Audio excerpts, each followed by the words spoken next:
너희는 거룩하라. 이는 나 여호와 너희 하나님이 거룩함이니라. 너희 각 사람은 부모를 경외하고 나의 안식일을 지키라. 나는 너희의 하나님 여호와이니라. 우리를 인도하시고 거룩한 처소에 들이시는 하나님, 이 시간 하나님의 임재를 구하며 어버이 주일 및 부활절 넷째 주일을 하나님께 올려드립니다. 내 부모를 공경하라는 약속 있는 첫 계명을 지키며 실천하여 하나님을 사랑하고 부모님을 사랑하는 저희들 되게 하여 주옵소서.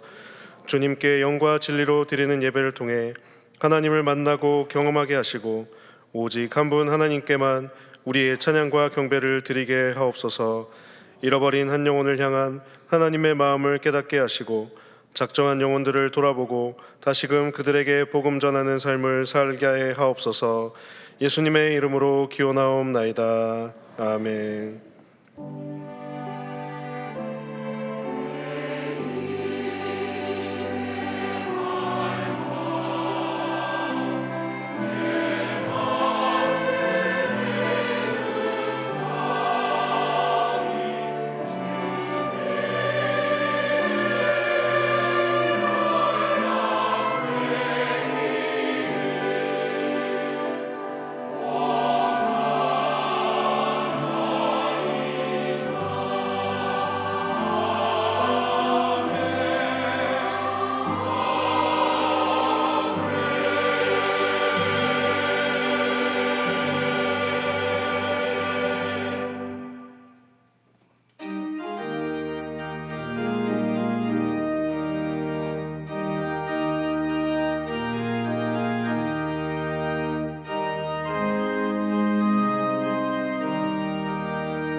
즐겁게 안식할 날, 반갑고 좋은 날, 내 마음을 변케 하니 즐겁고 기쁜 날, 이 날에 천하 만민 다 보좌 참되신 삼위일체 다 찬송 부르네. 이날의 하늘에서 새 양식 내리네. 성회로 모이라고 종소리 울리네. 복음의 밝은 빛을 온 세상 비치며 또 영생물이 흘러 시원케 하시네. 이주 새 은혜 입어서 영원히 쉬는 곳에 다 올라갑시다. 성부께 찬미하고 성자와 또 성령 참되신 삼위일체 다 찬송 부르세. 아멘.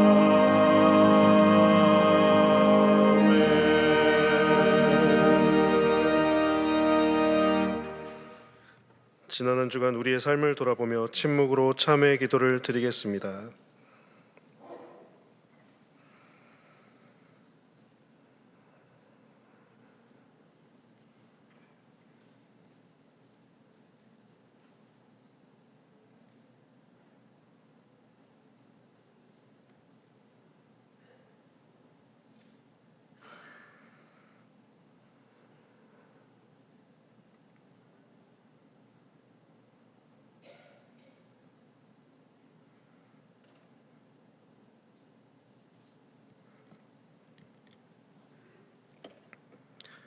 하나님께서 주시는 사죄의 말씀입니다.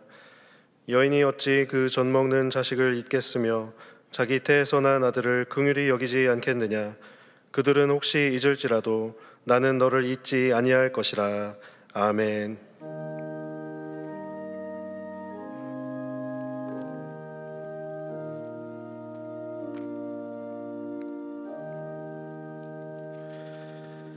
나는 전능하신 아버지 하나님 천지의 창조주를 믿습니다. 나는 그의 유일하신 아들 우리 주 예수 그리스도를 믿습니다. 그는 성령으로 잉태되어 동정녀 마리아에게서 나시고 본디오 빌라도에게 고난을 받아 십자가에 못 박혀 죽으시고 장사된 지 사흘 만에 죽은 자 가운데서 다시 살아나셨으며 하늘에 오르시어 전능하신 아버지 하나님 우편에 앉아 계시다가 거기로부터 살아있는 자와 죽은 자를 심판하러 오십니다. 나는 성령을 믿으며 거룩한 공교회와 성도의 교제와 죄를 용서받는 것과 몸의 부활과 영생을 믿습니다. 아멘.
자막을 보시면서 함께 교회 공동기도를 드리겠습니다.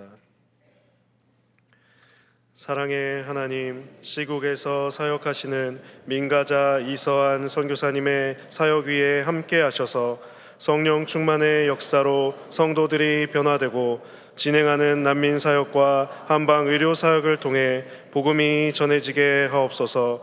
행복 나눔 축제를 앞두고 온 성도들이 기대함으로 한 영혼을 품게 하시고 초청된 영혼들이 주님의 부르심에 응답하는 부흥의 역사가 나타나게 하옵소서. 어버이 주일을 맞이하여 동안의 각 가정들이 하나님을 경외하듯 부모를 공경하는 가정으로 세워지게 하시고 부모 세대는 신앙의 본을 보이며 믿음의 유산을 다음 세대에 전하게 하옵소서. 담임 목사님의 가정과 사역을 축복하옵소서. 주여 우리를 불쌍히 여기소서. 주여 우리를 불쌍히 여기소서. 주여 우리를 불쌍히 여기소서. 이제는 나라와 작정한 한 영혼을 위하여 그리고 환우들을 위하여 기도를 드리겠습니다. 사랑하는 아버지 감사합니다. 이 나라를 긍휼히 여겨 주옵소서. 나뉘어져 있는 나라가 하나 되게 하여 주시고 대선이 잘 치러질 수 있도록 지도자가 잘 선출될 수 있도록 인도하여 주시옵소서. 작정한 한 영혼을 마음에 품고 기도하는 동안의 성도들의 기도와 간구에 주여 응답하여 주시옵소서. 동안에 속한 환우들이 치유와 회복의 은총을 경험하고 나음을 인하여 주님께 기뻐하며 그 믿음의 고백을 모든 사람들에게 들려 퍼져서 복음이 전파되고 치유가 전파되고 회복이 전파되는 귀한 시간 될 수 있도록 주여 아버지 하나님이 함께하여 주시옵소서. 인도하여 주시오 믿고 감사드리며 예수님의 이름으로 기도하옵나이다.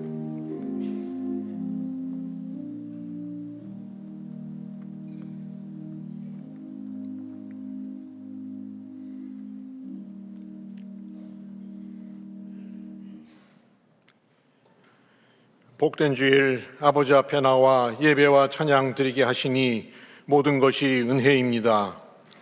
눈부시게 아름다운 계절을 주셨지만 우리는 거짓과 탐욕으로 가득 찬 부끄러운 모습 그대로 주님 앞에 나왔사오니 십자가 보혈로 깨끗이 씻어주시고 하나님 주시는 기쁨과 평안, 소망으로 회복되는 예배 되기를 간절히 기도합니다. 5월 가정의 달을 맞아 내가 하나님과의 관계를 먼저 바르게 잘 세움으로 부부나 자녀 관계도 바르게 세워나갈 수 있게 하시고 주님을 우리 가정의 주인으로 모심으로 참된 평안과 기쁨, 감사가 넘치는 동안의 가정들 다 되게 하옵소서. 오늘은 어버이 주일입니다. 자녀된 우리는 무한한 사랑과 희생으로 우리를 양육해 주신 부모님의 은혜를 기억하며 효도하게 하시고 또한 부모된 우리는 주님이 맡겨주신 자녀들을 노엽게 하지 말고 주의 말씀과 훈계로 양육하기를 힘쓰게 하옵소서. 대통령 탄핵으로 앞당겨진 대통령 선거를 앞두고 우리 사회가 더욱 혼란과 분열, 갈등으로 힘들어하고 있습니다. 주여 우리를 불쌍히 여겨 주옵소서. 대통령이 되겠다고 나선 사람들은 많으나 우리는 그들을 온전히 다 알 수 없습니다. 하나님을 두려워할 줄 알고 하나님 말씀에 온전히 순종하는 하나님 마음에 합한 사람이 선출되므로 이번 탄핵 사태로 심하게 갈등하고 분열된 국민들의 마음을 하나 되게 하고 국내외적으로 산적한 문제들을 지혜롭게 해결하며 무너진 경제를 회복시킬 수 있기를 간절히 기도합니다. 올해는 우리나라의 광복과 분단 80주년이 되는 해인데 오랫동안 억압과 공포로 절망 가운데 있는 북한의 동포들에게 부활하신 주님이 소망되어 주시고 복음으로 통일되는 날을 속히 허락해 주옵소서. 한국 교회와 민족을 살리는 시대적 사명을 우리 동안교회에 주셨음을 믿습니다. 하나님 말씀에 순종하여 열방에 복음을 전파하고 이웃을 사랑으로 섬기며 다음 세대의 리더를 세운 일에 힘쓰는 교회 되게 하옵소서. 교회의 일꾼으로 장로를 세우기 위한 일정을 진행 중에 있습니다. 사람을 외모로 판단치 않으시고 중심을 보시는 주님, 주님의 마음에 합당한 일꾼들을 온 교회가 간절히 기도하며 기쁨으로 세울 수 있게 하시고 선거의 모든 과정 속에 어둠의 영이 잠시라도 틈타지 않도록 인도하여 주옵소서. 원치 않는 질병과 삶의 무거운 문제, 영적 침체 등으로 고통받는 성도들을 새롭게 회복시켜 주시고 다시 일어서게 하옵소서. 부르심에 순종하여 세계 각지에 흩어져 복음 전파에 힘쓰시는 선교사님들과 그 가족들을 축복하시고 안전과 건강을 지켜 주옵소서. 김영준 담임 목사님께 말씀의 능력을 갑절로 주시고 맡겨주신 양떼를 먹이기에 부족함 없게 하시며 육신의 모든 연약한 부분도 깨끗하게 해 주옵소서. 오늘 말씀하실 때 성령 충만케 하시고 듣는 우리에게 바른 깨달음과 순종으로 결단하게 하옵소서. 믿음으로 올려드리는 시온 찬양대의 찬양을 기뻐 받으시고 예배를 돕는 모든 손길들을 축복해 주옵소서. 감사드리며 예수님의 이름으로 간절히 기도드립니다. 아멘.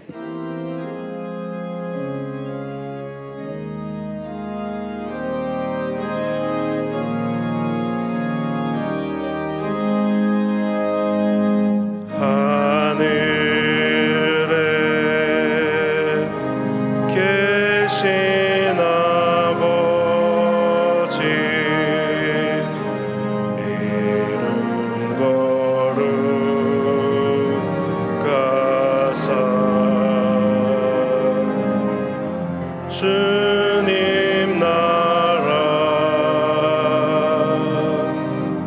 임하시고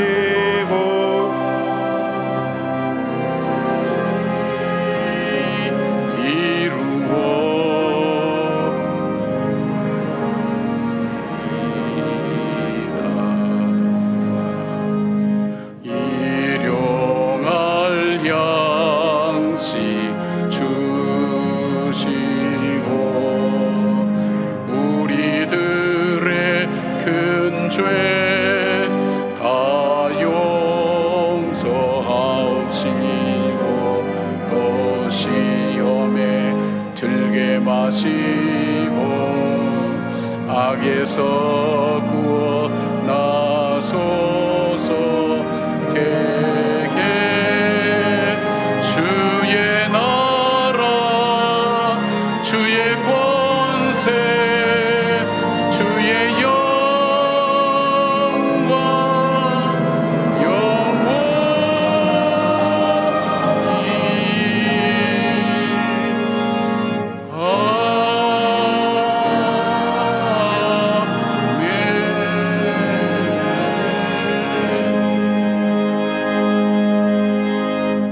참 좋으신 하나님, 우리가 앉을 수많은 자리 중에 주님을 예배하는 자리에 앉게 하신 그 큰 은혜와 사랑을 감사를 드립니다. 허물과 죄로 얼룩진 우리의 삶이 감히 하나님 앞에 나갈 수 있겠습니까? 이 시간 예수 그리스도의 보혈의 피로 깨끗하게 씻어주시사 하나님 보좌 앞에 담대히 나가는 예배가 되게 하여 주시옵고 주님께서 받으시고 연락하시고 또 응답하셔서 역사하시는 귀한 예배가 될 수 있도록 함께하여 주시옵소서. 성령님 친히 우리 가운데 운행하여 주셔서 찬양을 드릴 때에 또 우리가 말씀을 읽을 때에 말씀을 들을 때에 우리가 예물을 드릴 때에 모든 순간순간 주님의 성령의 감화 감동함이 있게 하시고 하나님 나를 내려놓고 예수 십자가를 붙들고 믿음으로 승리하는 성도들의 귀한 믿음의 결단이 있을 수 있도록 하나님 붙들어 주시옵소서. 어버이 주일로 지킵니다. 귀한 부모님들이 계셔서 저희들이 있습니다. 또 믿음의 유산까지도 저희들 받았습니다. 하나님 다 감사하지 못한 것 우리가 아쉬움으로 우리에게 남겨둘 것이 아니라 우리의 자녀들을 바라보며 믿음의 유산을 잘 넘겨줄 수 있도록 도와주시고 우리의 삶을 통해 저들에게 믿음을 가르치고 하나님의 영광을 나타낼 수 있는 귀한 삶이 될 수 있도록 저희들을 붙들어 주시기를 원합니다. 연로하신 우리 부모님들, 또 질병 가운데 또 어려움 겪고 있는 우리 부모님들 하나님 함께하여 주셔서 노후가 복되고 하나님 보람되게 하여 주시고 주님 끝까지 붙으셔서 산소망, 전국의 소망 붙들고 믿음 안에서 끝까지 사명 감당할 수 있도록 하나님 함께하여 주시옵소서. 귀한 예물 구별하여 올려드립니다. 아버지여, 주님께서 받으시고 하나님 이곳이 쓰여지는 곳에 하나님의 영광이 드러나게 하시고 드리는 손길들 위에 하나님 함께하여 주셔서 기쁜 마음으로, 자원하는 마음으로 힘 잘하는 데까지 하나님께 예물 드리기를 즐겨하였던 성전을 지은 하나님의 주님의 백성들처럼 우리의 마음이 그렇게 하나님께 올려드려지게 하여 주시옵소서. 하나님, 또한 질병으로 고통 중에 있는 우리의 자녀들, 또 우리의 믿음의 지체들 위해 함께하여 주시고, 어려움과 고난 중에 있는 주님의 자녀들 위해 함께하시고, 하나님, 그 일이 새로운 삶을 시작하는 한 단계가 이루어지게 하여 주셔서 하나님, 우리의 걸림돌들이 디딤돌이 되게 하시고 주의 소망의 길을 발견할 수 있는 계기가 될 수 있도록 하나님, 복귀의 복을 더하여 주시옵소서. 주님만 홀로 영광 받으시옵소서. 예수님의 이름으로 축복하며 기도드리옵나이다. 아멘. 2025 행복나눔 축제가 한 영혼을 주님께로라는 주제로 다음 주일 저녁에 열립니다. 행복나눔 축제란 아직 주님을 믿지 않는 전도 대상자를 교회로 초청해 복음을 전하는 행사인데요.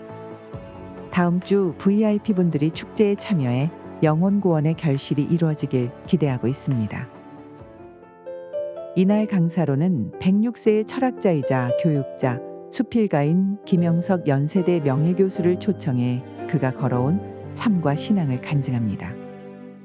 예수님에게서 우리가 얻을 수 있는 제일 큰 해답이 하나 있는데, 그 명관님, 사람은 무엇을 위해서 어떻게 살아야 하는가, 거기에 대한 해답을 얻을 수 있어야 합니다. 1920년 평북 운산에서 태어나 평양 숭실중을 거쳐 제3공립중학교를 졸업한 김영석 교수는 일본 도쿄의 조치대학교에서 철학을 전공했으며 해방 이후 1947년에는 38선을 넘어 남한에 정착했습니다. 제 인생의 4분의 1을 일제시대에 보냈습니다.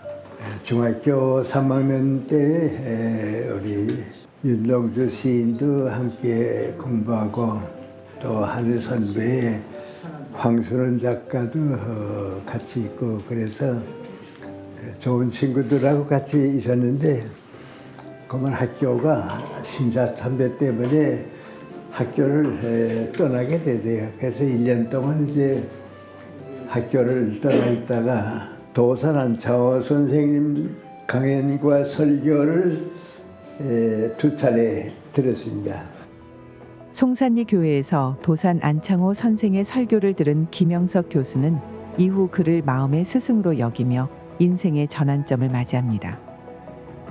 김영석 교수의 간증을 통해 삶이 어려운 시대에 신앙인의 자세를 배우며 희망과 지혜를 나누는 시간이 될 것입니다. 예술가가 됐든지 교육자가 됐든지 크리스찬은 세상 사람들이 볼 때 정말 인간다운 인간이다, 존경스러운 인간이다, 나도 좀 저렇게 됐으면 좋겠다, 그런 인간이 신앙을 받아들이게 될 때에 모든 사람에게 모범이 될 수 있겠다, 그런 생각을 했습니다. 한 영혼을 주님께 올려드리는 행복나눔 축제에 성도님들의 많은 동참 바랍니다. 행복나눔 축제를 준비하는 모든 분들에게 우리 감사와 격려의 박수 하십시다.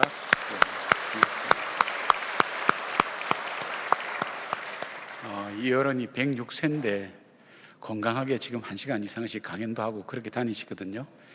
우리 모두의 로망이죠. 아프지 않고 100세를 넘겨서 사는 것. 100세 시대라 그러지만 한 75세 이상 되면 그때부터 아프기 시작하는데 이 어른은 건강하게 지내고 있습니다. 근데 이 어른의 마음을 지탱하고 있는 힘이 있어요. 그게 신앙입니다. 믿음입니다. 그 믿음을 가지고 살아가고 계십니다. 이 믿음이 얼만큼 소중하고 귀한 것인가 하는 것을 우리뿐 아니라 또 주님을 알지 못하는 분들에게도 함께 전했으면 좋겠습니다.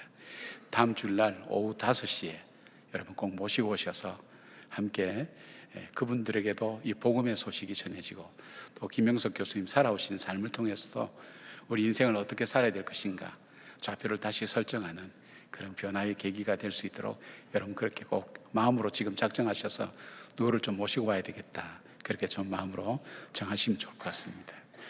우리 좌우에 있는 분들 보면서 다음 주 꼭 모시고 옵시다, 그렇게 한번 격려해 주시죠.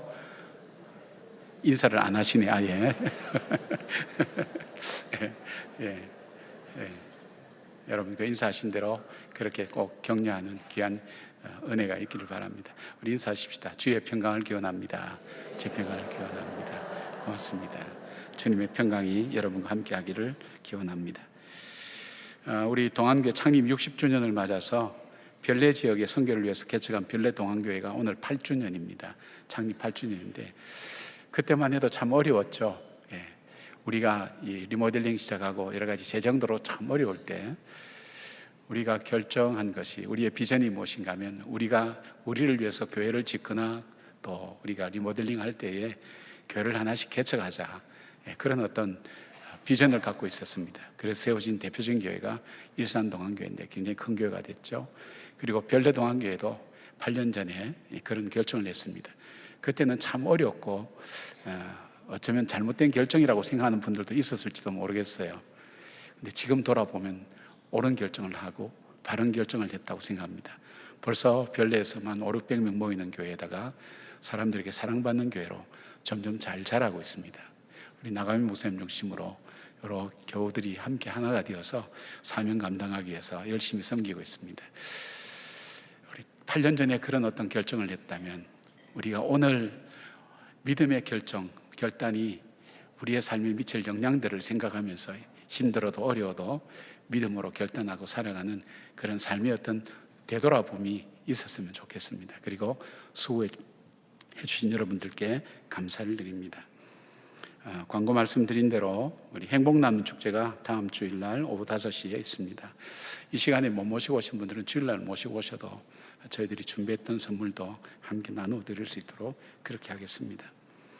그리고 오늘 3부 예배의 밑에 있는 중예배실을 사용하지 못해서 본당에서 예배를 드린 분들이 계실 거예요. 확실히 예배 드리니까 좋죠. 중예배실은 아마 의자는 편안하고 할지 몰라도 예배의 마음을 갖기에는 아무래도 거리감이 있을 겁니다. 여러분이 오셔서 함께 하시는데 우리 학생들이 그 공간을 사용하기 때문에 우리가 좀 불편하셔도 올라오셔서 함께 예배 드리는 그런 마음인데, 전 여러분들 같이 뵙게 돼서 참 좋습니다. 그래서 저 밑에 계신 분들은 대체 뭘 보시는지 어떻게 보시는지 알 수도 없는데 함께 나눌 수 있어서 그렇게 참 좋습니다. 우리가 건축이 완공될 때까지 여러분 좀 불편하시더라도 그렇게 함께 우리가 예배를 드릴 수 있었으면 좋겠습니다. 우리가 경북 지역의 산불 피해로 고통 중에 있는 교회와 성도들을 돕기 위해서 우리 당에서 그렇게 결정했습니다. 부활주일 헌금 전체를 우리가 그 교회에 보내자. 그런데 절기 헌금이 그렇게 많이 나오지 않기 때문에 그래도 1억은 채워야 되지 않겠느냐. 그래서 모자라면 1억을 채워서 그 불난 곳에 우리가 보내자 그렇게 했는데 헌금이 1억 800만 원 정도 나왔어요. 참 신기하죠. 그래서 우리 교인들 참 뭔가 은사를 받은 분들 같다. 하여튼 액수를 정확하게 맞춰요. 10원까지 다 그대로 전달했어요. 경안노회라고 안동, 상주, 이쪽 어성 이쪽에 어성 쪽이 많죠. 그쪽 지역에 교회가 한 12개가 불탔고요. 그 중에는 120년 된 교회도 있었는데 함께 불타기도 하고 많은 이재민들이 났습니다. 그런데 우리 장로님들이 가셔서 잘 전달했고요. 그 노회에서는 한 교회가 특별히 부활절 헌금을 이렇게 전해주는 것 굉장히 감격적이고 참 감사한 일이라고 노회장님이 연락 오셨어요. 여러분 참 감사하고 우리 성도님들 정말 고맙고 감사합니다. 그래서 우리가 부활절 헌금을 통해서 참 의미 있게 쓸 수 있고 또 저희 교회는 또 예산 때문에 좀 어려울 수 있겠지만 그러나 그 어려움보다 더 중요한 것이 어려움을 함께 나누고 우리가 함께 기도하고 있다는 것, 우리의 작은 섬김이 그분들에게 용기를 줄 수 있다면 그것보다 더 좋은 일이 있겠는가 하는 생각합니다. 그래서 여러분들이 참 자랑스럽습니다. 저는 우리 교인들이 깊은 엄상자나 또 사랑의 쌀이나 이런 모습들 보면 너무 감사하고요. 또 지역사회에 연세 많으신 어른들을 섬긴 노인복지관이나 장애인복지관 또 위해서 여러분들이 함께 헌금하는 귀한 모습들이 얼마나 귀한지 고맙습니다. 오늘은 어버이 주일인데 우리 부모님 은혜를 감사하면서 좀 어떻습니까? 좀 부자연스러울 수도 있나요? 우리 70세 이상 되신 어르신들 자리에 일어나시면 저희들이 함께 옛날 노래 나실제 괴로움 우리 함께 부르시면서 조그만 케이크 준비했는데 전달해 드리도록 하겠습니다. 조금 불편하셔도 자리에 잠깐 일어나시면 좋겠습니다. 일어나시고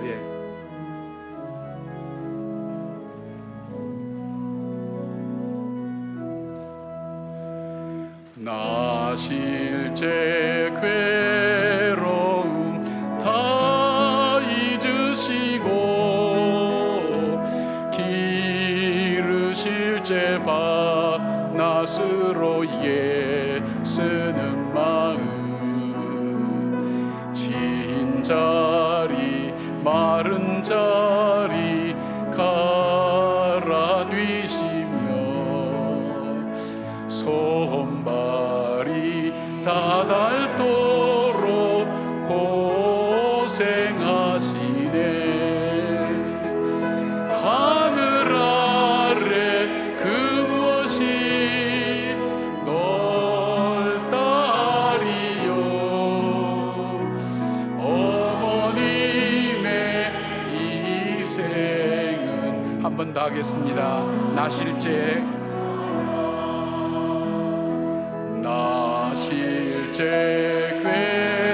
괴로움 다 잊으시고 기르실제 밤낮으로 애쓰는 마음 진자리 마른 자리 갈아뉘시며 손발이 다닳도록 고생하시네. 하늘 아래 그 무엇이 넓다리요. 어머님의 희생은 가이옵소라. 감사합니다. 박사님.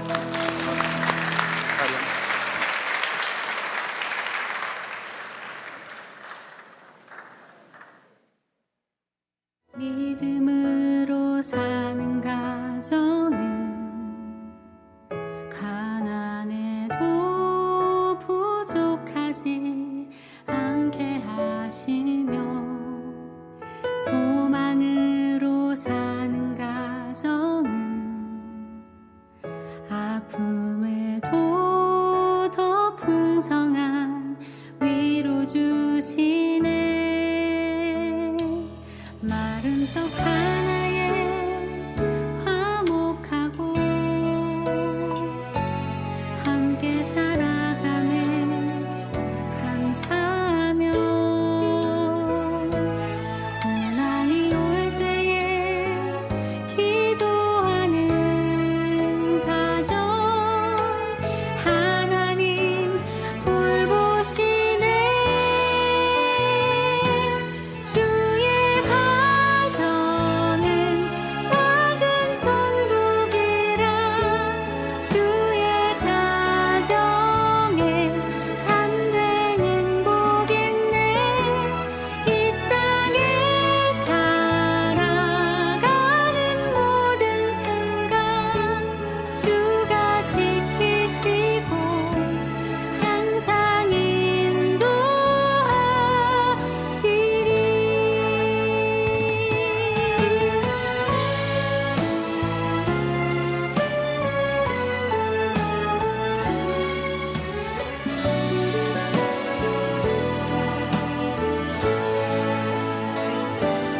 마른 떡 하나에 화목하고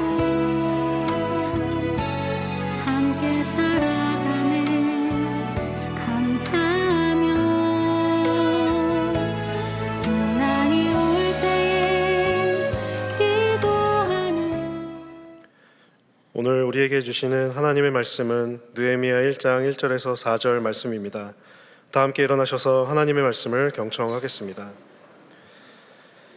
하가리아의 아들 느헤미야의 말이라. 아닥사스다 왕 제20년 기슬르월에 내가 수산궁에 있는데 내 형제들 가운데 하나인 하나니가 두어 사람과 함께 유다에서 내게 이르렀기로 내가 그 사로잡힘을 면하고 남아있는 유다와 예루살렘 사람들의 형편을 들은즉 그들이 내게 이르되 사로잡힘을 면하고 남아있는 자들이 그 지방 거기에서 큰 환난을 당하고 능욕을 받으며 예루살렘 성은 허물어지고 성문들은 불탔다 하는지라.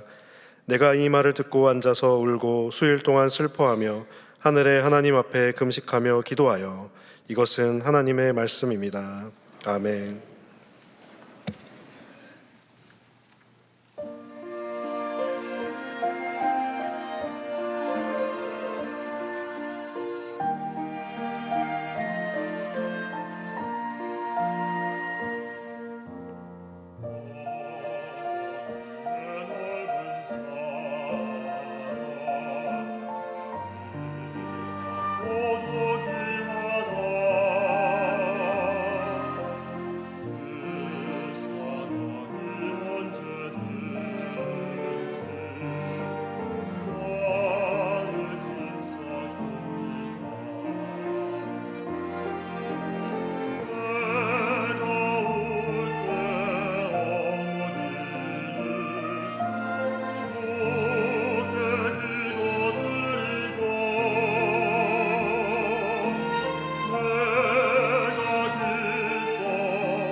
귀한 찬양 감사드립니다.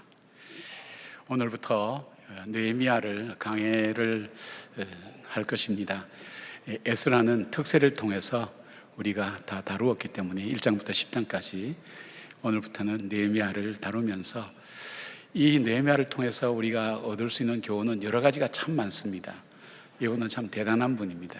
그런데 하나씩 한 주일씩 우리가 느헤미야를 통해서 주시는 하나님 말씀을 함께 나누려고 합니다. 그러기 위해서 느헤미야에 대한 배경이나 기본적인 설명이 조금 들어가야 될 것 같습니다. 아시는 대로 에스라와 느헤미야는 바벨론 포로 후기인 바로 이 주전 5세기부터 4세기 페르시아 왕국을 배경으로 그렇게 활동했던 사람들입니다. 원래 히브리 성경에는 에스라와 느헤미야가 한 권의 책으로 되어 있어서 내용적으로 서로 연결되는 부분이 참 많습니다. 에스라가 종교 지도자로서 영적 회복을 이루었다면 느헤미야는 평신도 지도자로서 성벽 건축을 통해서 이스라엘을 회복시킨 사람입니다. 여러분 역사적인 내용을 잘 아시죠? 이스라엘이 하나님의 약속을 따라 언약을 따라 가나안 땅에 정착을 했습니다. 근데 그곳에서 그들이 우상 숭배하고 하나님 말씀을 거역하면서 하나님께서 심판하셔서 그들 나라가 나누어졌죠. 남유다와 북방 이스라엘로 나누어졌습니다. 죄악을 짓던 그들은 BC 722년에 북방 이스라엘이 아수르라는 나라에 의해서 망합니다. 망하면서 그 민족이 다 흩어집니다. 타민족이 이 지역에 들어와서 하고 민족을 흩어서 반란이나 이걸 일으키지 못하도록 그렇게 만들었습니다. 그들이 망하는 것을 130년 이상 지켜봤던 남쪽 유다가 바벨론에 의해서 그들은 돌이키지 못하고 또다시 멸망을 당하게 됩니다. 3차에 걸친 침공으로 인해서 똑똑한 사람, 기술 있는 사람 다 잡혀가고요. 마지막 586년에는 성전마저 다 허물어지고 성도 다 허물어지는 그런 포로로 잡혀가는 그런 어려움들을 겪게 됩니다. 70년간 그들은 혹독한 포로 생활을 하게 됩니다. 하면서 해방될 날을 기다렸지만 기약이 없죠. 예레미야 선지자의 예언처럼 어느 날 갑자기 페르시아로 바뀐 바로 그 나라에서 그 왕 고레스가 칙령을 발표해서 이스라엘 백성은 바로 유대 자기의 고향으로 돌아가도 좋다는 그런 칙령을 발표합니다. 그래서 이 수룹바벨을 중심으로 예수아와 수룹바벨을 중심으로 한 5만 명이 1차로 귀환하게 됩니다. 그래서 성전을 우여곡절 끝에 성전을 완공하게 되면서 예루살렘의 새로운 공동체를 만들어가는 일이 하나씩 시작되기 시작했습니다. 그로부터 57년이 지난 다음에 에스라라고 하는 학자 겸 제사장이 바로 이 유다 땅 이 예루살렘으로 돌아가서 성전 건축만 아니라 그 성전 건축을 통해서 하나님께 예배드리고 제사드리는 그런 영적 개혁을 일으키게 됩니다. 그래서 이렇게 예루살렘은 서서히 다시 회복되어 가는 것처럼 보여집니다. 그러고 난 13년이 지난 어느 날 이 수상궁에 있던 왕의 술 맡은 관원인 느헤미야가 유다를 방문하고 돌아온 예루살렘을 방문하고 돌아온 자기 형제 하나니를 통해서 그쪽 소식을 듣게 됩니다. 성이 무너지고 불타고 성문이 없으니까 이방인들이 와서 언제든지 노략질하고 그리고 공격하고 그러니까 그 지역이 불안해서 살 수 없으니까 사람들이 성전이 있는 예루살렘에 살지 않고 각 지역으로 흩어지게 되면서 성전의 제사나 예배가 제대로 드려지지 않다는 그 소식을 들었습니다. 자기 동족이 어려움을 겪고 있다는 그 이야기를 듣고 이 느헤미야는 울면서 그리고 금식하고 기도하게 됩니다. 그리고 결과적으로 그가 주전 445년에 바로 예루살렘 내려가서 90년 동안 이루려고 했던 그 성벽 건축을 단 52일 만에 건축하게 됩니다. 내적으로 외적으로 어려움이 참 많았던 그 무너진 그 성벽을 다시 세우는 그런 귀한 일들을 하게 됩니다. 자, 우리는 살다 보면 무너지는 곳이 많습니다. 우리 가정에도 무너져 있는 경우가 많죠. 또 우리의 직장도 마찬가지고 우리 사업도 마찬가지고 우리의 삶도 마찬가지고 그래서 이것이 회복이 되어야 되겠다 생각하는 분들이 참 많죠. 그러나 많은 사람이 그렇게 꿈을 꾸지만은 회복을 이루지 못하고 그리고 패배한 채로, 무너진 채로 그대로 살아가는 이스라엘 백성들처럼 그렇게 살아가는 사람도 적지 않습니다. 그러나 그것을 회복해서 새로운 어떤 전환점으로 만드는 사람들도 이 땅에 있습니다.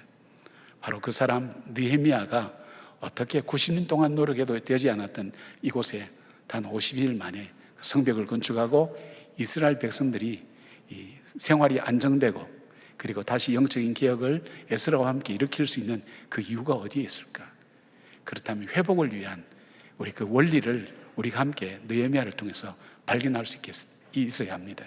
그래서 우리가 회복되어야 될 그 땅을 바라보면서 느헤미야는 어떻게 회복했는가, 그 원리를 우리가 삶에 적용하면서 여러분의 삶에 무너진 곳, 또 이 나라의 무너진 곳을 다시 회복시키는 그런 놀라운 일들이 일어나기를 기대하는 마음으로 느헤미야서를 함께 묵상할 수 있었으면 좋겠습니다. 자, 어떻게 해서 느헤미야는 단 52일 만에 그 성벽을 건축할 수 있었을까요?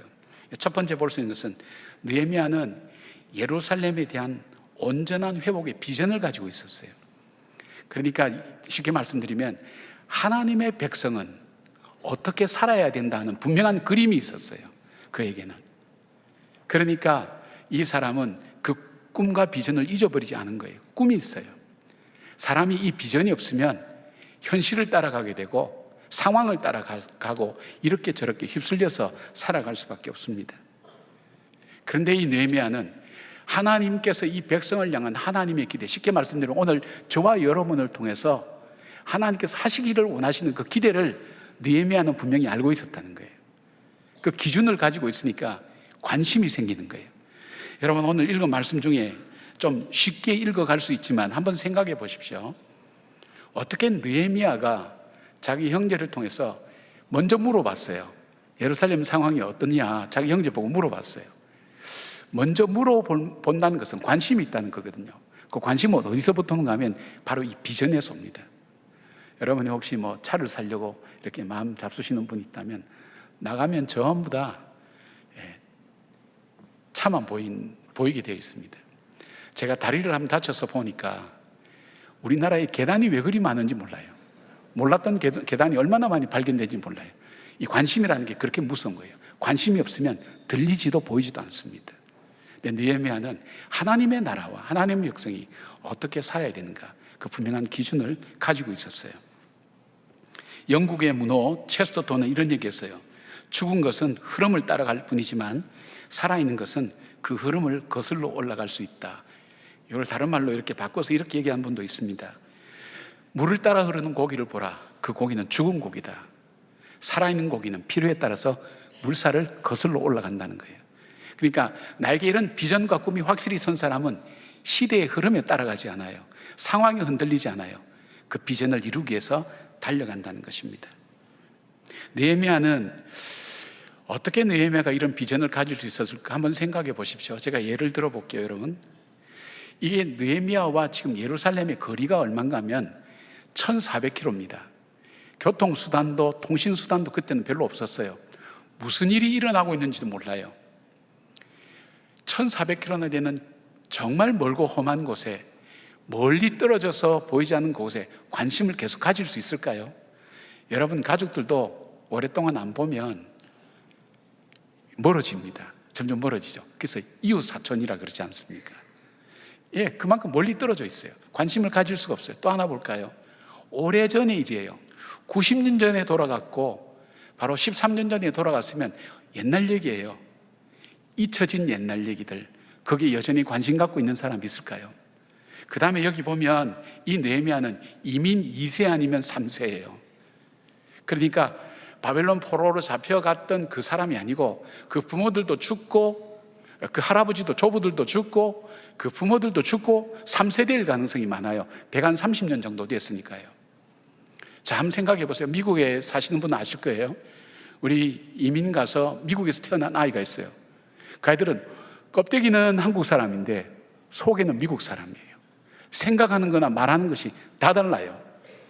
이 아이들이 그 나라의 문화와 환경 속에 적응해서 살았는데 언제 정체성의 위기를 겪는가 하면 대학에 가서 정체성의 위기를 겪어요. 방황하게 돼요. 나는 누구지? 나는 미국 사람인 줄 알았는데 지금 보니까 아니거든요. 그게 어려움을 많이 겪고 이게 다르단 말이에요. 근데 이민 2세나 3세가 되었을 가능성이 많은데 자기 나라와 민족에 대해서 관심을 가질 수가 있을까요? 또 하나 생각해 볼까요? 이 사람은 왕의 술 맡은 관원이라 그랬어요. 지금 이 바벨론이나 이 페르시아에는 수많은 민족이 잡혀와서 거기서 살고 있어요. 그 수많은 소수 민족 중에 유대 민족은 별로 큰 이 민족이 아니에요.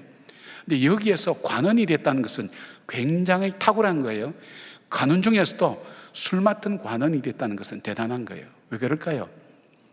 이 고대 제국에서는 왕을 독살하는 일이 있었기 때문에 바로 이 음식을 먹기 전에, 그리고 그들은 이제 포도주가 물이 좋지 않기 때문에 음료수처럼 먹는데 그때마다 이 맛을 보고 독이 있는지 없는지를 독살하려고 하는 것을 점검하는 사람이에요. 그러니까 왕이 어떤 사람을 뽑을까요?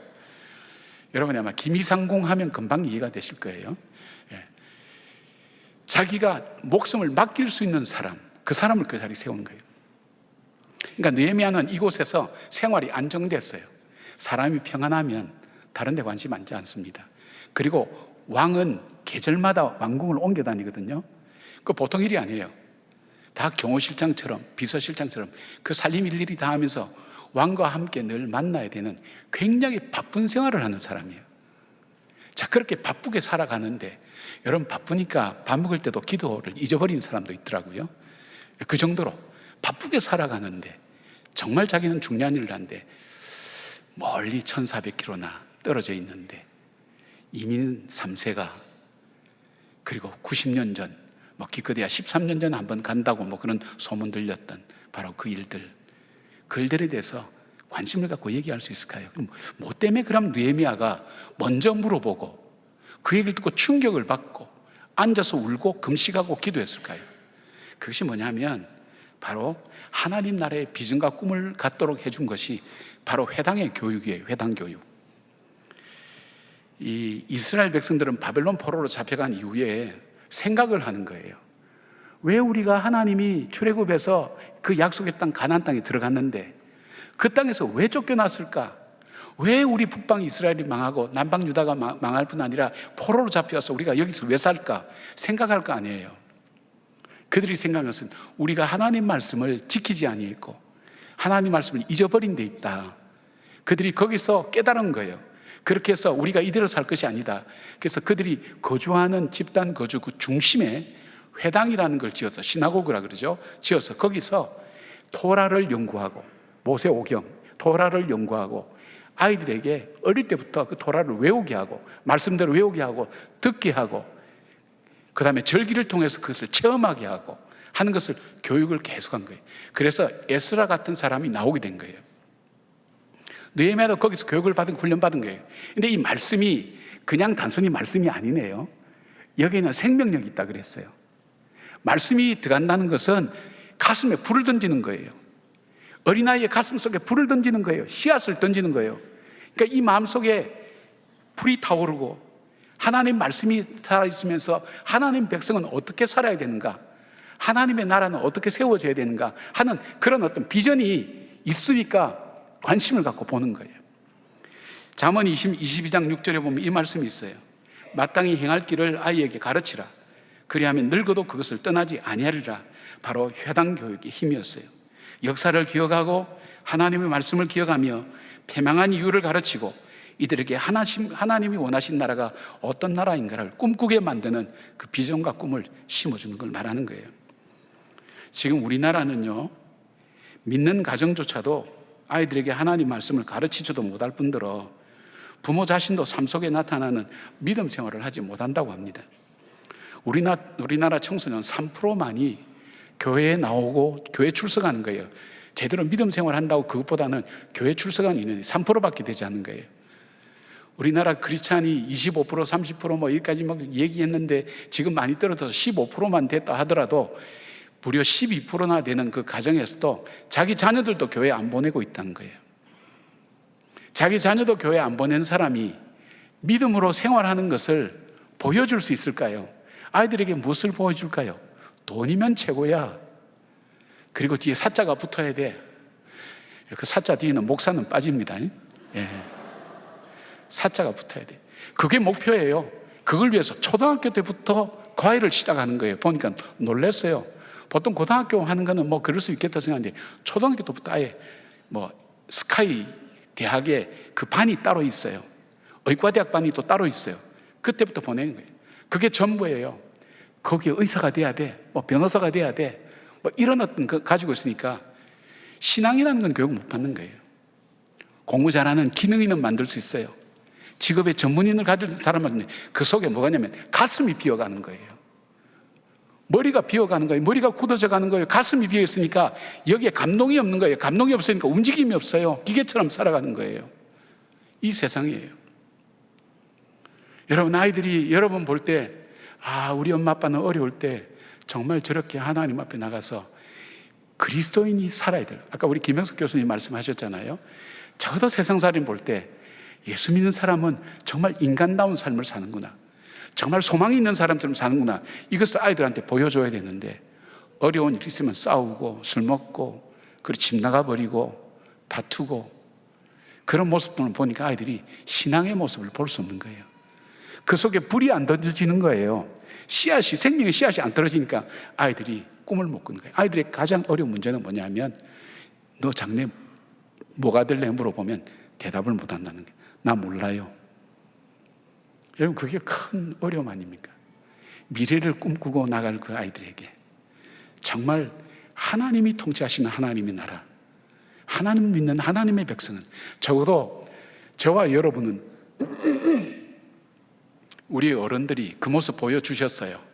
가만히 깔아놓고도 기도하고 천막 쳐놓고도 기도하고 힘들고 어려울 때 우리 아들, 우리 자녀들 하나님 돌아봐달라고 기도하는 적어도 부모님 모습 보면서 자란 거예요. 그래서 오늘 저와 여러분이 이 자리까지 있는 거예요.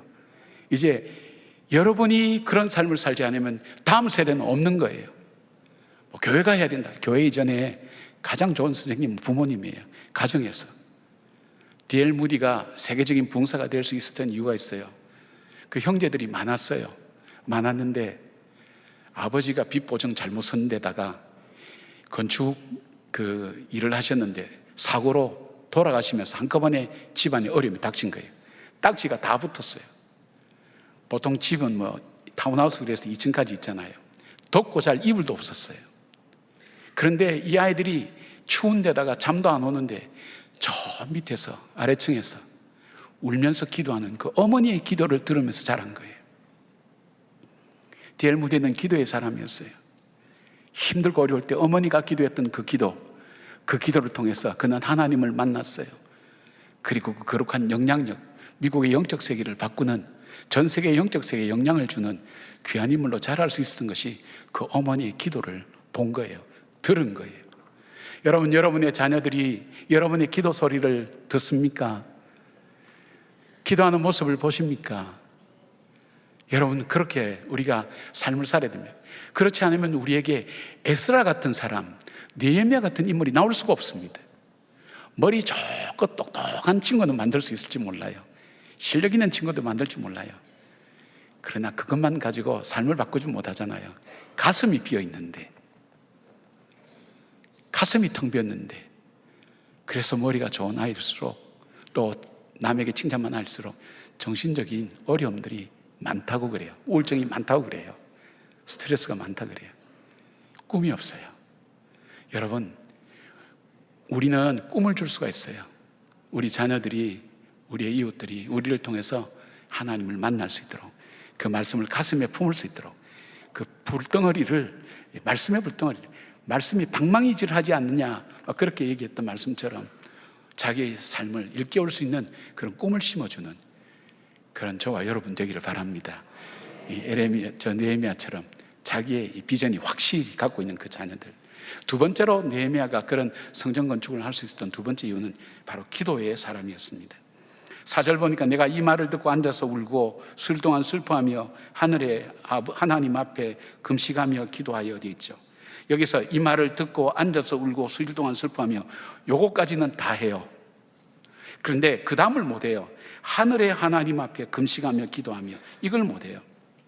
느헤미야는 조국 예루살렘이 무너지고 성문이 불탔고 그 안에 거하던 백성들은 이방의 침략으로 환난과 능욕을 당하고 있고, 사람들은 성전이 있는 예루살렘을 떠나서 안전한 변방으로 흩어져서 더 이상 하나님께 예배를 드릴 수 없는 상황이라는 얘기를 들었어요.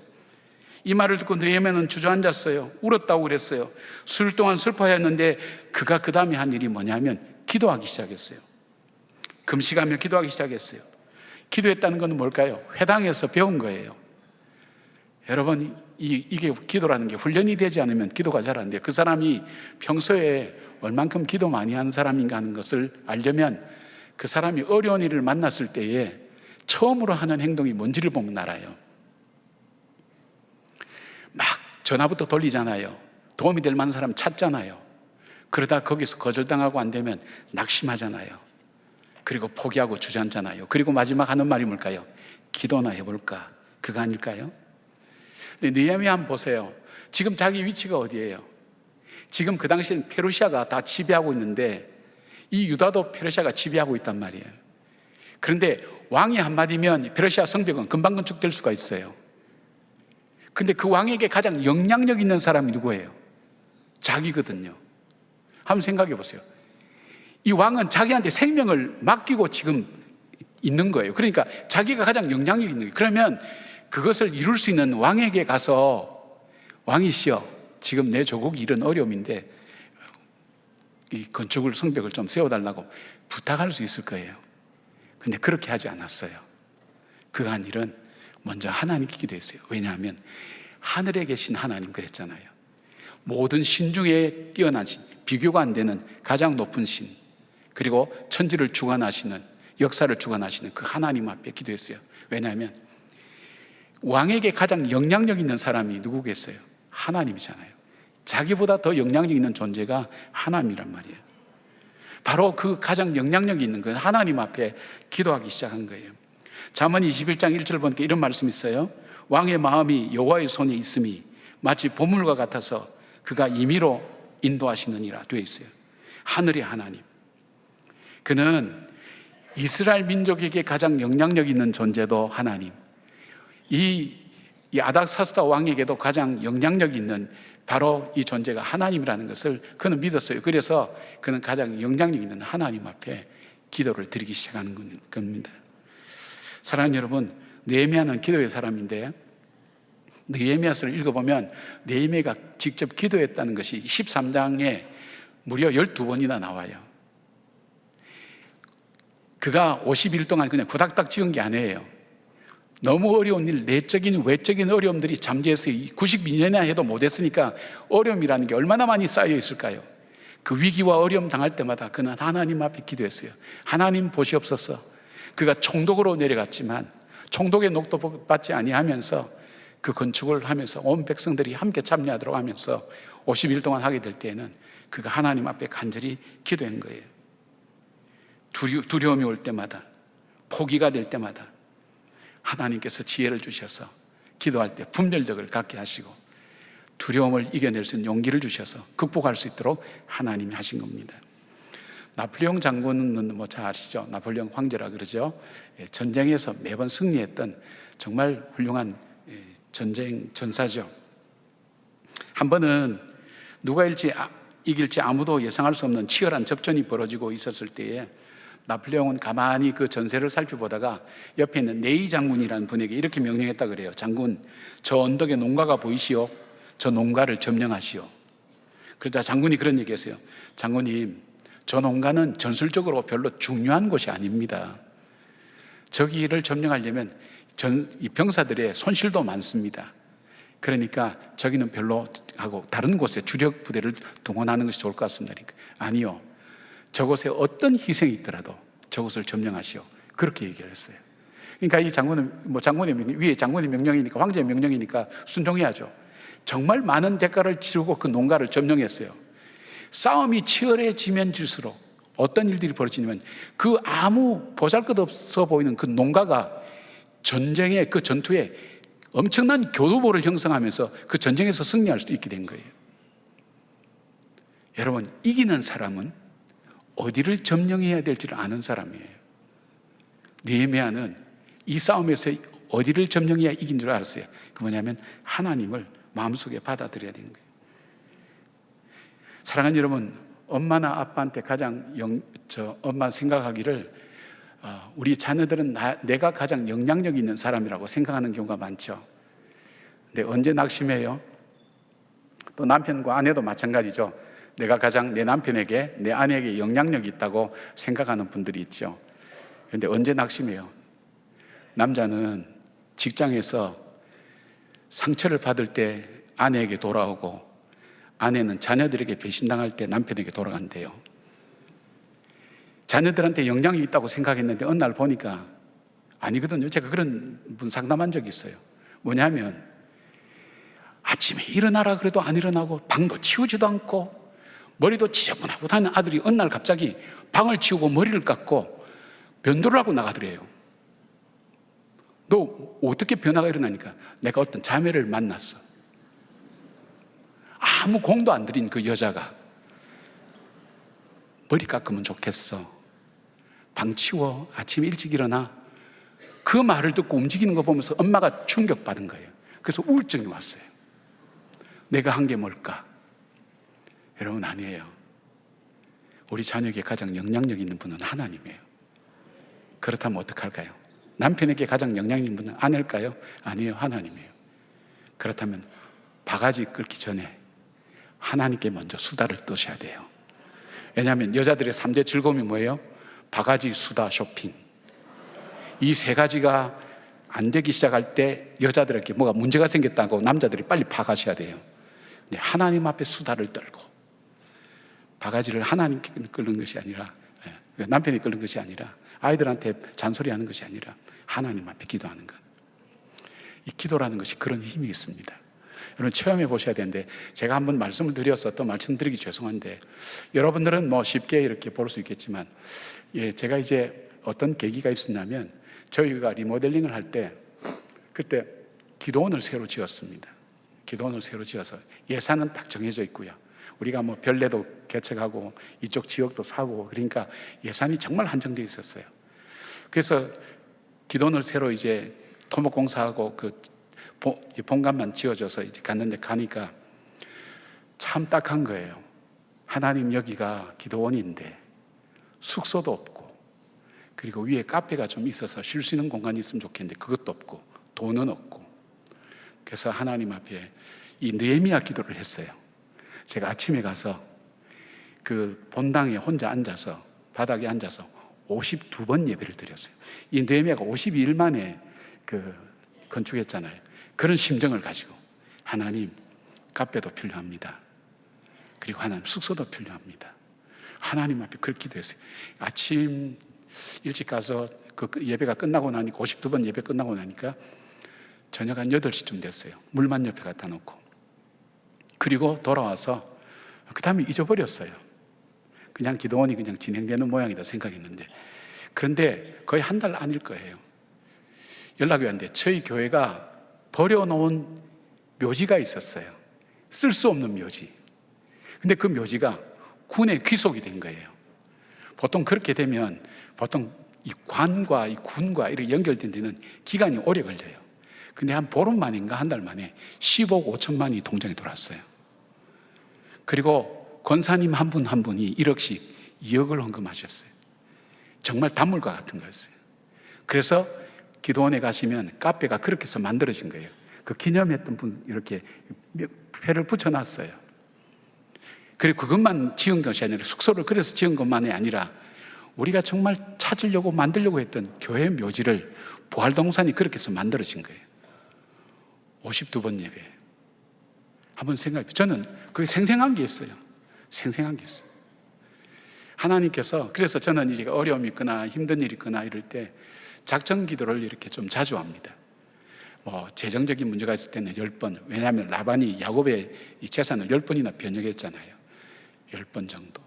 그 다음에 영적 싸움이 있을 때는 21일, 다니엘의 21일 기도, 뭐 어떤 사역을 앞두고 있을 때는 40일, 이렇게 정해서 기도를 해요. 기도할 때 하나님께서 응답해 가시는 것을 경험했고, 저희 어머니한테 배운 거예요. 어머니 그렇게 살아오신 거예요. 사랑하는 여러분, 우리가 낙심하는 것은 맨 나중에 해도 괜찮아요. 그 전에 해야 될 게 있어요. 기도 시작하시기 바랍니다. 하나님께서 반드시 응답하십니다. 그리고 저도 쉬운 인생 살아오진 않았지만 응답을 통해서 딛고 건너고 해서 여기까지 오게 된 겁니다. 오늘 예배 드리면서 그런 생각이 있어요. 하나님, 제가 뭔데 지금까지 이 교회를 섬기고 우리 성도님들을 만날 수 있고 말씀을 전할 수 있습니까? 그런 마음 때문에 가슴에 뭉클하게 다가온 게 있어요. 부족한데 하나님께서 그렇게 쓰시더라고요. 사랑하는 여러분도 기도하면서 느헤미야처럼 하나님이 열어가시는 그 길, 하나님 인도하시는 그 길 걸어갈 수 있는 그런 놀라운 체험과 은혜를 경험하는 저와 여러분 되기를 주님의 이름으로 축복합니다. 세 번째로 느헤미야는요, 하나님의 부르심을 깨달았어요. 하나님의 부르심. 11절을 읽지 않았는데 11절 제가 읽어드릴게요. 기도의 마지막 부분입니다. 주여 구하오니 귀를 기울이사 종의 기도와 주의 이름을 경외하기를 기도하는 종들의 기도를 들으시고 오늘 종이 형통하여 이 사람 앞에서 은혜를 입게 하옵소서 하였나니 그때 내가 왕의 술 관원이 되었느니라. 이렇게 되어 있어요. 근데 이 본문만 보면 느헤미야가 기도해서 하나님의 응답으로 술 관원이 되었느니라 이렇게 생각할 수 있지만 이게 세번역 마지막 부분 보면 이렇게 되어 있어요. 그때 나는 왕에게 술잔을 받들어 올리는 일을 맡아보고 있었다. 이미 그가 술잔을 맡아 올려드린 일을 하고 있은 거예요. 근데 이렇게 표현한 이유가 뭘까요? 깨달았다는 거예요. 지난 날을 돌아보죠. 자, 이 자리까지 오기까지 무슨 일이 있을까요? 이 자리에 오기까지, 술 맡은 관원장으로 올 때까지, 최고의 권력의 핵심 부부에 올 때까지 실력도 있고 센스도 있고 무술도 있어야 되고 그리고 경력도 있어야 되고 다 있어야 되지만 운도 따라줘야 된단 말이에요. 자기는 자기 노력으로 여기까지 온 줄 알았어요. 왕의 술 맡은 관원이 자리까지 온 줄 알았는데 자기가 기도하면서 깨달은 것이 있다면 하나님께서 나를 이 자리에 보내셨구나, 이걸 깨달은 거예요. 자, 지금 그 일에 있어서 가장 영향력 있는 사람이 누굴까요? 이 일을 지금 자기의 비전은 그거였어요. 예루살렘 성전이 건축되고 그 안에 영적인 개혁이 일어나고 성벽이 완성되어서 백성들이 믿음 생활을 할 수 있는 그런 어떤 구조와 장치가 만들어지는 것, 그것이 비전이었는데 지금 성벽만 완성되지 않았는데 그 성벽을 완성시키는 사람이 누굴까요? 하나님께서 오늘 이 자리에 두신 것, 이건 내가 해야 될 일이구나. 하나님께서 이 자리에 오늘 두신 것은 나로 하여금 이 일을 하기 위해서 나에게 두셨구나 하는 것을 그가 깨달았다는 거예요. 사랑하는 여러분, 하나님의 비전을 이루기 위해서 자기보다 더 요긴한 위치에 있는 사람이 없다는 것을 느헤미야는 깨닫게 됐어요. 사건이 하나 있었거든요. 지금 성벽을 건축하려고 했더니 그 근처에 있는 이방인들이 상소문을 옮겼어요. 왕에게, 아닥사스다 왕에게. 지금 이 유다라는 땅은 반역의 도시이고 나라이고, 그 다음에 지금 성을 완성시키고 나면 세금도 주지 않고 세금도 내지 않고 왕이여 반역할 겁니다, 이렇게 상소문이 올라오는데 왕이 보니까 그렇거든요. 역사를 뒤집어보니까. 그래서 그 성벽 건축하는 걸 중단시킨 사람이 이 아닥사스다 왕이에요. 그런데 어떻게 해야 될까요? 느헤미야가 어떻게 할까요? 그 왕의 마음을 돌릴 수 있는 사람은 자기밖에 없는 거예요, 이 세상에서. 사랑하는 여러분, 여러분이 삶을 살면서 한번 이걸 한번 생각해 보세요. 내가 지금까지 살아오면서 나는 왜 이런 어려움을 겪게 되었을까 하는 것도 생각해 보시고요. 하나님은 나를 참 많이 축복해 주셨어. 내 자녀들도 잘 자라게 하셨고 또 이만하면 내가 어려운 가운데서 여기까지 올 수 있었어. 근데 왜 그렇게 하셨을까? 인생을 살아가면서 왜 다른 사람에게 주지 않은 것을 나에겐 주셨을까? 또 어떤 경우는요, 고난과 시련이 올 때 왜 하나님 나에게 이런 시련과 어려움을 주셨을까? 한번 생각해 보신 적이 있나요? 저는 제 과거를 자주 돌아봐요. 제가 그 어려움과 고난을 겪지 않았으면 목회를 아마 못했을 거예요. 그런 자신도 없었고 담력도 없었고, 특히 우리 동안교회에서 목회한다는 것은 여러분은 쉬워 보이지만 절대 쉬워 보지 않습니다. 표정이 왜 이렇게 굳어지시나이까? 할 수 있으니까 정말 하나님은 해. 근데 그 고난과 시련이 아니었으면 못 버텼을 거라고 생각해요. 생각해 보는 거예요. 하나님께서 나를 이 자리에 세우신 것이 하나님의 뜻과 목적이 있구나. 그렇게 한번 생각해 보신 적이 있어요. 그러면 무엇이 보이기 시작하면 하나님의 부르심이 보이기 시작합니다. 하나님께서 그 일을 통해서 나를 어디에 초청하고 부르시고 계시는가, 느헤미야처럼 그 깨달음이 있게 됩니다. 왕후 에스더, 이 페르시아 아수에로, 그러니까 이 아닥사스다 왕 위에 왕이 아수에로 왕인데 에스더의 남편입니다. 이 사람 여러분 잘 아시는. 그때 이 하만이라는 사람 음모로 모르드게와 유다 온 백성을 죽이고 진멸하라는 조서를 내렸을 때에 왕후 에스더의 오라비인 모르드게가 에스더에게 이렇게 얘기합니다. 4장 14절에 이때에 내가 만일 잠잠하여 말이 없으면 유다인은 다른 데로 말미암아 노임과 구원을 얻으려니와 너와 내 아버지 집은 멸망하느니라. 내가 왕후의 자리를 얻은 것이 이때를 위함이 아닌지 누가 알겠느냐 하니. 그때 에스더가 이렇게 얘기하죠. 여러분 잘 아는 것. 자신이 왕에게 나가리니 죽으면 죽으리이다. 그렇게 결단합니다. 깨달은 거예요. 왜 하나님이 나를 이 왕후의 자리에 세우셨는가 하는 걸 깨달은 거예요. 여러분, 이 깨달음, 하나님의 부르심의 음성을 들을 수 있어야 돼요. 오래전 얘기입니다. 1994년 10월 21일 아침, 기억하는 분들은 기억하실 겁니다. 서울교대 국어교육과 3학년, 당시 21살이었던 이승영 씨는 성수대교 상판과 함께 20m 아래로 떨어진 16번 시내버스 안에서 목숨을 잃었습니다. 교생 실습을 가기 위해서 강북초등학교에 버스로 출퇴근한 지 닷새 만에 일어난 일이었습니다.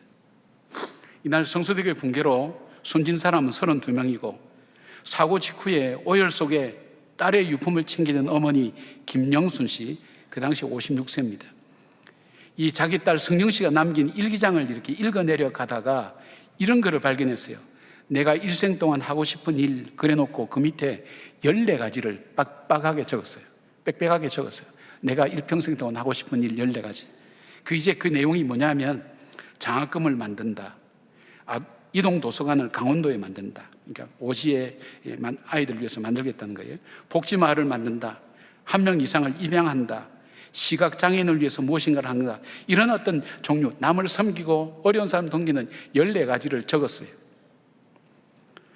이 어머니는 불과 11개월 전에 군인이었던 남편이 과로사로 죽었어요. 그 삶이 흔들리고 있는 중이에요.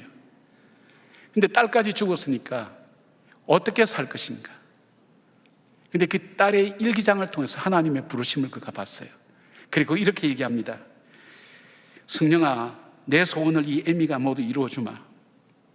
어머니는 흐르는 눈물을 닦아냈어요. 그리고 어머니는 딸이 입버릇처럼 말하던 죽으면 장기를 남에게 주겠다는 약속이 생각나서 딸 시신을 이렇게 이야기했지만은 이게 요시간 6시간 안에 돼야 된다. 사망 후 6시간 안에 이루어져야 되는데 시신을 발견했을 때에는 이미 그 시간이 지났어요. 딸의 소원을 조금이라도 이루어주기 위해서 이 시신을 고려대학 의과대학에 해부용으로, 그렇게 실습용으로 그렇게 기증했어요. 그리고 손에 쥔 보상금 2억 5천만 원, 전에 교회로 장학금을 급여해서 승령 장학기를 만들어서 장학금을 만들겠다는 그 딸의 소원도 또 하나 이루어졌어요. 이제는 어머니 스스로가 전도사가 되어서 호스피스 병동에서 마지막 죽어간 사람을 돌아보는 일을 일평생 동안 했어요. 한 11년쯤 지난 다음에 이 승령 장학회를 통해서 신학대학원생 50여 명이 승령 씨의 목숨과 바꾼 장학금을 받았는데, 장학생 중에는 청각 장애인이면서도 같은 처지의 장애인을 모아 공동체를 꾸리는 사람, 암을 이겨낸 뒤에 말기 환자 병동에서 기타로 음악을 들려주는 사람도 있었습니다. 그의 남동생이 있었어요. 승영 씨의 남동생 이상엽 씨라고 있는데, 이분이 작년에 성수대교 참사 30주년 되는 2024년 10월 21일 한 언론과의 인터뷰한 것을 보았는데, 사고 30년 동안 온 가족이 삶의 지침으로 삼았던 누나의 14가지 소원을 다 이루었다고 그렇게 말하면서 천국에 살지 지옥에 살지는 자기의 선택이라고 그렇게 말했습니다. 그리고 그는 이어서 어려운 이웃을 도우면서 느낀 것은 그래도 세상에는 선한 삶을 사는 사람들 때문에 돌아가고 있다는 것을 볼 수 있었다고 그렇게 말합니다. 그렇습니다, 여러분. 가장 불행한 일을 통해서도 하나님은 나를 부르시고 계신 음성을 들을 수가 있습니다. 하나님의 부르심에는 후회하심이 없다는 로마서 11장 29절 말씀처럼 힘겹고 어려운 순간에도 하나님의 음성을 듣고 내가 선 자리에서 순종할 수 있는 것이 무엇인지를 깨달아 살아갈 때 그 삶이 하나님의 역사가 되는 것입니다. 사랑하는 여러분, 하나님은 우리를 뜻밖의 일로 우리를 부르실 때가 있어요. 평범한데 나에게 특별하게 다가오는 일들이 있어요. 내가 관심 갖고 있는 것도 아니고 내가 좋아하는 것도 아닌데 그 일이 내 마음속에 머물러 있네요. 생각이 자꾸 나요. 마음도 아려요. 여러분, 그때 흘려보내지 마시고 하나님께서 바로 여러분에게 부르시는 주님의 음성으로 한번 여러분 생각해 보십시오. 주님이 나를 부르시고 계신가? 한번 그렇게 한번 생각해 보십시오. 여기까지 오시면서 하나님께서 나를 부르셨던 그 부름 앞에 여러분 얼마나 응답하면서 살아왔습니까? 바빠서, 내 생각이 없어서 그렇게 하나님의 뜻이, 하나님 부르심 나에게 왔을 때 여러분 그렇게 그 말씀대로 순종하지 못하고 지내왔던 우리 삶은 아닌지요? 나는 평안하니까 이대로 살다가 그냥 하나님 나라로 가면 돼. 단순히 그렇게 산다면 오늘 하루는 죽기 위해서 살았던 하루에 불과합니다. 의미가 없어요. 하나님께서 그러라고 지금까지 내 생명을 살려주셨을까요? 마지막 이 땅을 떠나는 날까지 나에게 부탁하고 내가 하기를 원하시는 하나님 뜻이 있을 거 아니에요. 하나님 앞에 섰을 때 하나님 뜻을 이루어드린 삶을 살았던 삶의 보고가 있다면 얼마나 행복할까요? 시선이라는 찬양이 있거든요. 내게로부터 눈을 들어 주를 보기 시작할 때 주의 일을 보겠네. 내 작은 마음 돌이키사 하늘의 꿈꾸게 하네. 주님을 볼 때 모든 시선을 주님께 드리고 살아계신 하나님을 느낄 때 내 삶은 주의 역사가 되고 하나님이 일하기 시작하네. 성령이 나를 변화시켜 모든 두려움 사라질 때 주의 일을 보겠네. 황폐한 땅 가운데서 주님 마음 알게 되리. 주님을 볼 때 모든 시선을 주님께 드리고 전능하신 하나님을 느낄 때 세상은 주의 나라가 되고 하나님이 일하기 시작하네. 내 문제, 나에게서 내 문제에서 떠나서 시선을 주님께로 옮겨 드릴 때에 주님께서 부르시는 음성, 주님께서 일하시는 것이 보이기 시작하고 황폐한 땅에서 부르시는 주의 음성을 들을 수 있다는 그런 가사의 내용입니다. 여러분, 하나님의 부르심의 음성을 들을 수 있는 사람, 그 사람이 비전을 이루어가는 사람입니다. 삶을 헛되게 사는 사람이 아닙니다. 느헤미야처럼 분명한 비전을 마음에 새기십시오. 적어도 하나님의 사람은 어떻게 살아야 된다는 그 꿈을 꾸시길 바랍니다. 그걸 위해서 기도하시기 바랍니다. 그리고 그것을 향해서 부르시는 주님의 음성을 들을 수 있는 영적인 귀가 열려지는, 눈이 뜨여지는 하나님의 사람으로 살아가기를 주님의 이름으로 축복합니다. 아멘. 기도하겠습니다. 우리의 회복은 말씀을 통한 비전 속에서 시작됩니다. 기도로 이루어져 가는 것을 압니다. 하나님, 그리고 어떤 상황과 환경 속에서도 하나님 나를 부르고 계시는 그 음성을 듣는 데서 하나님 응답할 수가 있습니다. 느헤미야는 가장 고위직인 술 맡은 관원의 자리를 내려놓고 가장 한직인 변방 저 멀리 1400km나 떨어진 그곳, 그러나 자기 조국 예루살렘으로 돌아가서 90년 동안 이루지 못했던 그 성벽을 50일 만에 건축하는 귀한 일들을 하게 됩니다. 하나님, 이 일들이 얼마나 이 성경의 역사 속에서 중요한 분기점이 되는지 알 수가 없습니다. 주님, 맞습니다. 오늘 주님의 부름 앞에 내 삶의 습관을 바꾸게 하시고 내 삶의 기준을 바꾸게 하시고 내 삶의 목표를 바꿀 수 있는 주님의 백성들로 살아가게 하셔서 우리 인생이 하루라도 헛된 인생이 없도록 하나님 주님께서 함께하여 주시옵소서. 예수님의 이름으로 기도드리옵나이다. 아멘. 다 같이 일어나셔서 고백의 찬양 함께 올려드리겠습니다.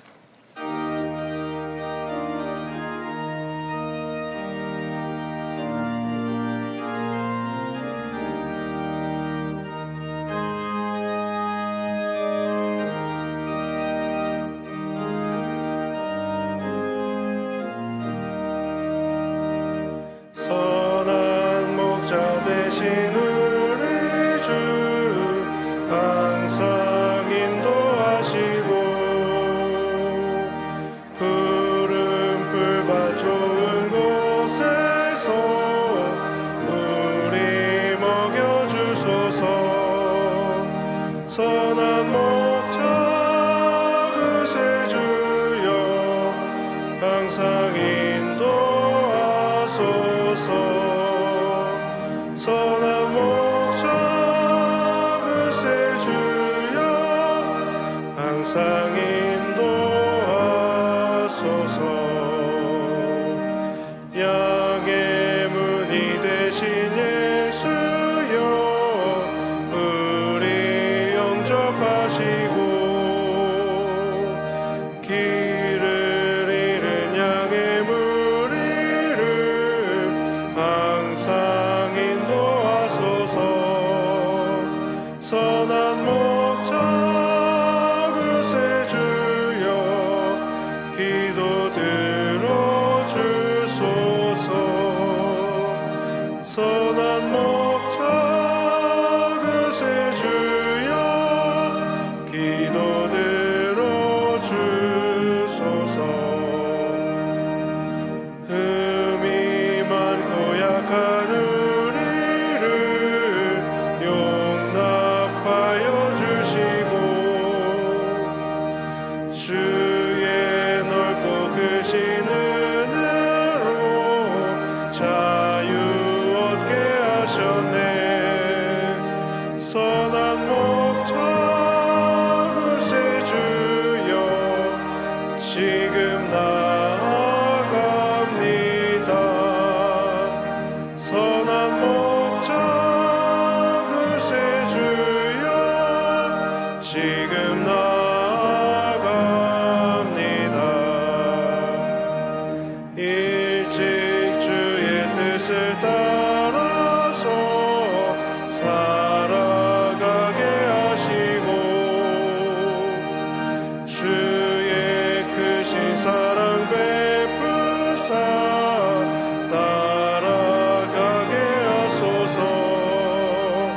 선한 목자 그새 주여 항상 인도하소서.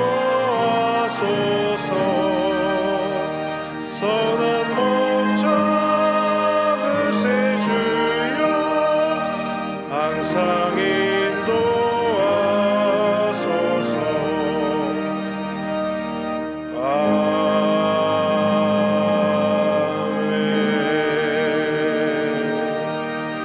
아멘. 5월 이달의 말씀을 함께 선포하시겠습니다. 오직 여호와를 앙망하는 자는 새 힘을 얻으리니 독수리가 날개치며 올라감 같을 것이요 다른 박질하여도 곤비하지 아니하겠고 걸어가도 피곤하지 아니하리로다. 아멘. 이제는 우리 주 예수 그리스도의 은혜와 우리 하나님의 사랑과 성령님의 감화 감동하심이 오늘 내 삶을 통해 부르시는 주의 음성을 듣고 주님의 음성 앞에 응답하며 믿음으로 나가기를 사모하는 한 분 한 분들 머리 위에 관계된 일들과 관계된 사람들 위해 특별히 이 나라와 이 민족 위에 지금부터 영까지 함께 하시기를 간절히 축원하옵나이다. 아멘.